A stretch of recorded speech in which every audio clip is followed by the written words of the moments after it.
There will never be a single person who has not seen a loss in their life. Sometimes that loss doesn't mean it's going to take you underground and make you bankrupt. No, but if you were earning easily at some stage, there will come a time when that earning is not going to be the same.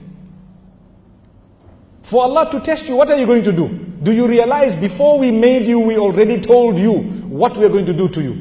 Before we made you, we told you we're going to test you. You have a beautiful job and suddenly it's no longer there. Or you have a beautiful job, beautiful salary, and suddenly they're cutting down on salaries.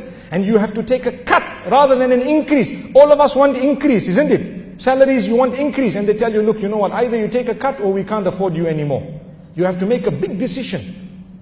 Don't become depressed, turn to Allah. Read 2 Rakat of Salah. Kana Rasulullah sallallahu idha hazabahu amrun fazi'a ila Salah. When the Prophet sallallahu was overcome by something, he used to quickly go to Salah. Whenever there was something of concern, he used to read Salah. And that Salah used to help so much. You're getting closer to Allah, you are praying to Allah. So Allah says, we will test all of you with loss. You cannot make a profit every day. You cannot be on a good wicket every day. There will be loss. The deals, when you buy certain things, some of those things, there will be barakah in and some of them no barakah in. Sometimes you buy a car and it lasts for 10 years and it's still like new. And sometimes you buy a car and the first year it's already damaged and broken and it's like a waste. Well, that was from Allah. He tested you. So long as you are not reckless, so long as you try to look after the ni'mah of Allah, you need to now move on. You need to thank Allah and do something about it. The situation that you are in, don't dig a hole in the ground and start becoming depressed. Thank Allah, no matter what it is.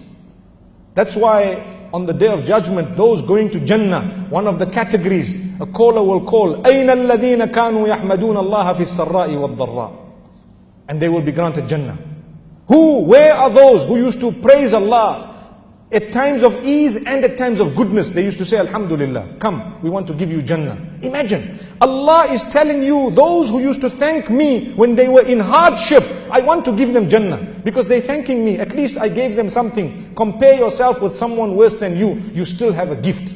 So my brothers and sisters, when something negative happens to you, you say, Alhamdulillahi ala kulli hal. I praise Allah on all conditions. A'udhu billahi min hali ahli nar. Only I seek Allah's protection from the condition of those who are in the fire, the people of the fire. So learn to thank Allah. Alhamdulillah ala kulli hal.